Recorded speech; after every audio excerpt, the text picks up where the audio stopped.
are taking back the control and providing meaningful reports in a timely manner. Let me quickly remind you to get your questions in nice and early so we have a chance to ask our speakers your most pressing questions. So let's get started. I would like to welcome our speakers to the virtual stage with me today. I think we should start with an introduction for our audience, and I think I will start with Kate, if you don't mind. Hi everyone. So I'm Kate Sargent, SVP of Head of Data and Analytics at Collinson Group. So we provide travel-related loyalty propositions to the financial services sector, broad range of clients globally. And what about Simon? Hi, I'm Simon Hayter. I'm the Group Head of Data for Knight Frank, which is a property company that deals with everything from the residential side through to the commercial side, as well as consultancy and research. I've actually been at Knight Frank for 4 years, and actually in the last 2 and a bit years, we created a central data office. So that now sits alongside with HR, IT, marketing, accounts, etc., responsible for all of the data we bring in, what we do with the data, and really leveraging data as one of our biggest assets that we have. So you're definitely two great people to talk about for this. And what I will say is it is no surprise that COVID has shifted business practices in many ways. Don't think that's any surprise to anyone here. And I just wanted to ask you both, just as a starting question, is do you find yourselves having to control the data passion from the business since COVID? Yeah, shall I take that first? Go for it. I'll go for it first. So yes, in summary, yes. I mean, Collinson Group, where I work, is travel industry is our main focus, that and financial services. So clearly one of the more impacted sectors throughout the past 2 or 3 years. And we've had a lot of questions, as you might imagine, to the data analytics team around. So what's going on? How's it panning out? How is the industry recovering, and therefore how are we recovering in that, and how can we leverage our position through that recovery and really understand what's happening through data and analytics in a way that we've never really had to do before the pandemic. So all of a sudden, lots of questions into the business, into the team, which is great. But yes, we've had to really, not complaining at all. It's been a great opportunity to surface the data that we have and the insights that we have, but we've really had to get our house in order and build a whole new capability that just wasn't there before. So that's been an interesting challenge for us. So it certainly sounds like maybe in comparison to Simon, you might have taken a slightly bigger change. So talking about that, I think let's ask Simon about his. Yeah, sure. Actually, that was a coincidence. So I think maybe I'm quite lucky in Knight Frank that there's always been quite a strong passion for data. Anyway, even since, as soon as I joined. So it was actually coincidence that COVID happened as we were building up the larger data capability. And I think what the passion didn't necessarily increase, it just more changed direction. So obviously when COVID happened, there was thoughts back to the previous economic crash which severely impacted the property market. Fortunately for us, that didn't happen with COVID. It actually had an opposite effect, actually, which took everybody by surprise. But I think what it really helped, it wasn't just purely data, it was all the working from home. Actually, people then realized the whole technology, digital experience radically changed, and actually it, rather than it being just purely a data lens, I think, and obviously the passion was there for data, don't get me wrong, but it was more of an understanding of how do people work differently, how do clients interact differently, how can you still serve your clients in a more digital world. And I think what we wanted to then do is to drive data, technology, digital in a much more joined up way, I think. And I think where we saw the passion slightly change direction is a lot of the stuff that we wanted to do as a direct result of COVID and the immediate reaction and the immediate need, we actually then converted that into what we now know as BAU. So we made a conscious decision that everything we are actually doing from the demand of what was happening with COVID, we could then say, well, we shouldn't just do this as a one-off, and now COVID's over, we go back to the way it was. We've actually kind of embedded it in a very different way, which I think with Kate, actually, it was not beneficial, that's the wrong word, but it definitely didn't hurt the data point of view. So I was going to ask you, just leading on from what you were saying, Simon, did you find that was quite a natural progression, sort of an organic one, or Was it quite challenging?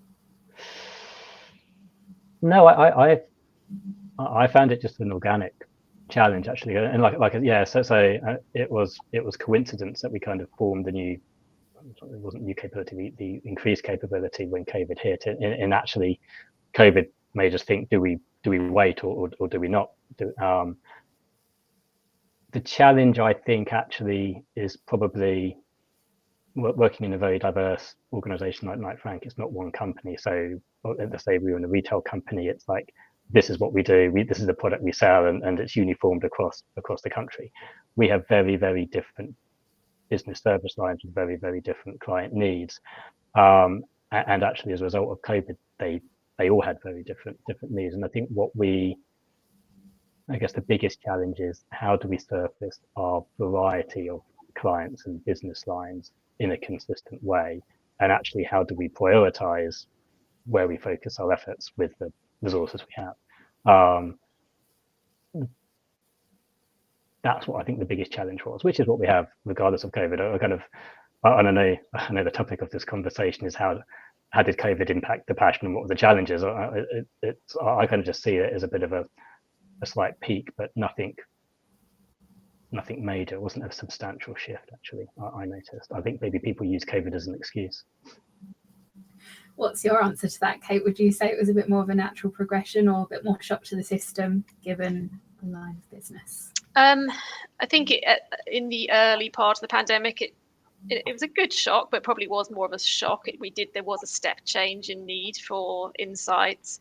I think in hindsight, it probably was the natural progression that we would have gone along anyway. And that's certainly what it feels like now. Looking back 2 or 3 years, we probably would have found ourselves here anyway. Just it would have been slightly under our own timelines and our own control. But I think, what we found is in those early weeks and months after the start of the pandemic, there were lots of meetings, lots of calls to put together decks and presentations, and there was a lot of kind of manual insight creation. And what we did as a team was we really used the opportunity to sort of test and learn. If we bring this story, does that resonate? Does that land? If we show this chart, this segmentation, this data, does that resonate? Does that land? And through that time, we really tested lots of different perspectives, from high level to quite detailed level insights and trends of performance and what we see. And through that, we managed to distill actually what does resonate, what does work, what are people interested in, what do they want to see more of. And throughout, we started to automate some of those views, because they were the ones that we felt, okay, this is what people are asking for. This is the direction that people are telling us and that we're hearing we need to start building out. So over time, what we've done is slowly automate and bring together. We now send out daily email summaries, and we have a whole sort of suite of dashboards and insights that our internal stakeholder base can now access. They're all automatically created and automatically generated. They're updated really frequently. So we've got to that place that we probably always should have been at, but it was sort of slightly sort of artificially generated in a sense and created by the situation. But we're in a much better place as a result, and now looking at the insights and the data that we should, that were always there, that are now informing some of our ongoing decisions. Pandemic aside, they're now informing our day-to-day activities, both internally but also on behalf of our client base as well. So the next evolution from here is actually how can we start to create data products from this and actually start to extract more value beyond the immediate need from the pandemic that they were created for, effectively. Well, this is certainly sounding rather positive, given the situation that we've all been in globally. And I think I know the answer to this, but I'm going to ask you anyway. And actually, I'm going to ask you first, Kate, just to follow on. But are you finding that people are still asking a lot of the data function? They are. And I think what's great, and I guess it's the sign of a healthy organisation that sees data and insight as a healthy resource, is when you answer one question, there's always another set that follows. So, okay, that's great, but what if we cut it by this? Or, what is it like for that consumer group or that product? So there's always that next horizon of questions to go after. And however sort of sophisticated or however much you believe you know as a company, that there is always another question to follow. And again, that's good, because that helps us evolve as a data and insight function and helps us continue to create that value. So it's a positive trajectory, as you say, I think. No, that's very good to hear. And again, same to you, Simon. Are you finding that a lot of people are still asking a lot of the data function now? Yeah, absolutely. But that's a good thing. I always tell my team is when people stop asking, you've got to worry. So you should always want to be more in demand than you're able to supply. I think that's a really good sign of the work that the team and that the individuals do. So I definitely wouldn't. Yes, it can be a challenge, but I think they're the kind of challenges that you should hope for. And I think it's probably an unproductive team if they're not being asked to do more than they're physically capable of.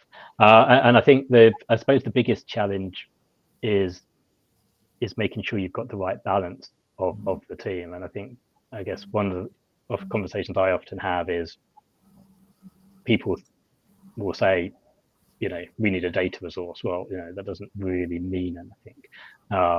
Is it more, is it data engineering you need to do? Is it actually kind of architecture, structure? Is it visualization? And I think there's the perception that if you're doing different projects, one part of your team might be supporting one project, which is just like pure data engineering. Another part of your team might be doing another project, which is pure visualization. And the perception is that the skills are cross-transferable when they're not. So I think the biggest challenge I face is where you might have four demands coming down at once when they all need the same skill set. So that's where the bottleneck, I think, is. But it's not like you can just have 50 people sat on the bench twiddling their thumbs. And I think the challenge is how do you have the right balance at the right time? Yeah, I mean, again, I think I do know the answer to this, and I'm going to ask you about this one, Simon, but are you still producing as many reports or more or less than you were, say, pre-pandemic? I don't know, actually. It's an interesting question. I mean, I guess we don't just do reports. The answer is probably no, actually, because I think what we wanted, we actually do exercises to too many reports is too many. And actually, what the business wants is understanding. They don't want reports. So it's actually more important just to focus what does the business actually need, and only kind of make sure there's only a handful of reports going out at any one time. And if the world changes, you adapt and you send something else. It's a bit like an analogy. I had an old boss who used to say, which I really liked, which is it's like if you're a pilot on a long haul flight, you've got loads and loads of theoretically things you could look at. You're only ever really looking at 5 things in the plane at any one time, and you only ever look at something if a light flashes overhead, but you'd never normally look at that dial. And I think that's really what we want to make sure, that we're only looking at the right 5 or 6 key things at any one point in time. So I try and stay away from mass overload. And with you, Kate, in comparison to Simon, what is the comparison? Are you sort of at the same sort of level that you were before? Yeah, so I think completely agree with Simon, and it is really key to not go overboard with these activities. That said, I think we are producing quite a lot more when I compare to where we were with pre-pandemic to where we are now. But I think what we've done is fill the gaps in insight that we perhaps should have. We're always there to be filled. The pandemic triggered the need to do that. So I think having done that, that's great. We have a suite of reports. I would say not too many, but a good rounded suite of reports now that are a really good sort of basis and foundation for us. The rate at which we are building new reports has sort of plateaued. Not plateaued, it's still increasing slightly, but it's calmed down, which is healthy, I think. Otherwise you end up in the situation that Simon described with just too much information. But I think what we are doing now is really finessing and refining those reports and going deeper on them and really exposing the understanding and the why, this is a report we're now familiar with. We track this every day. That's great. We know this is good, this is bad. But what we actually want to know is why. Why is it doing that? What does it mean? What do we need to do as a result? So our focus is now more around drilling into those types of questions and helping the business extract value from them, rather than building another 10 reports and so on. So slightly different. Yeah.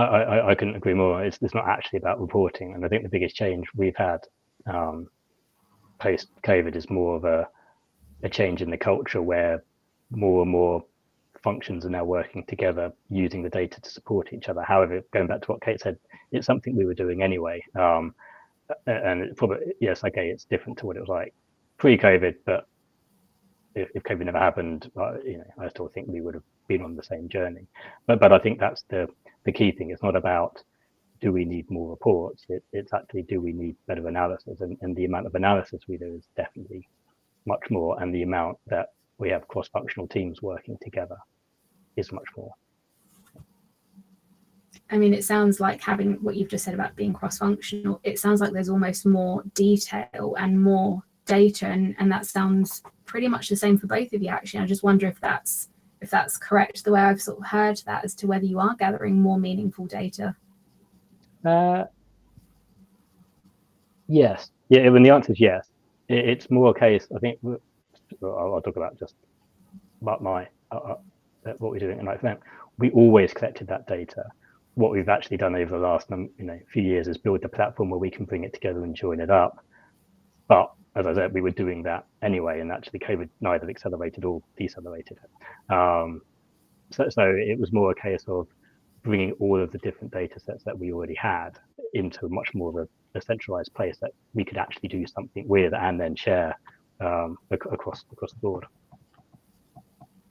And I think for us, it's been more about breadth, actually. I think if I look back 3 years, our focus was very much internally. What data do we have to describe our own business performance and that of our consumers and our clients and so on? What we've been bringing together since the start of the pandemic is adding to that with much more of an external view. So we operate in the travel sector, the airline sector, the air travel sector. So we brought in flight data, passenger data, COVID data at one point we were bringing in, still do to a point, and testing data and so on. So we've built up a much broader and much more rounded picture of the context that our own customers and our own clients operate within. And that's really helped answer some of those questions around the why. And we don't operate in isolation. The whole travel ecosystem is a very complex environment, and we are downstream from the airlines and the airports who provide us our consumers ultimately. So we need to be able to understand that rich tapestry that we operate within, and the work that we've been putting in over the past couple of years has helped build out that view. So it's, I won't say supplementary, because it's been really quite key to developing our understanding, but that's where we've managed to get to over the past couple of years. I mean, I want to direct this one at you, Kate, and this is quite an abstract question, and don't feel that you have to answer it, but I just wonder if you see any more kind of big changes like this happening specifically in your industry, whether that be short term or in the next year, 2 years. Hopefully not quite to the same impact of the pandemic. It's been quite a shock for the industry, I think. But yeah, I mean, what's great about the travel industry is it's almost its biggest flaw, which it is exciting. Is one word you might use to describe it. I mean, I've been in the travel industry for many years now. Been through the volcanic ash cloud, through the economic downturn in 2008. Pandemic is the sort of latest in a significant series of serious impacts that the industry has experienced, and the industry has a tendency to feel those impacts quite strongly. And there's been some really great times. When everything's good, as an industry, we always do really well. So it is a bit of a roller coaster. From a data perspective, that creates quite an interesting environment to work in, as long as you're up for that kind of a challenge. There is always questions to be answered and new data to bring in. So it's you have to sort of buckle in and be prepared for the ride. But it's got its rewards as well. What about you, Simon? I wonder if you think you're going to have any more changes, hopefully not too big and too dramatic, coming your way? Well, the property market is 100% linked to the economy, actually. So, and as you know, Kate alluded, there's always going to be peaks and troughs in any industry, and especially the economy.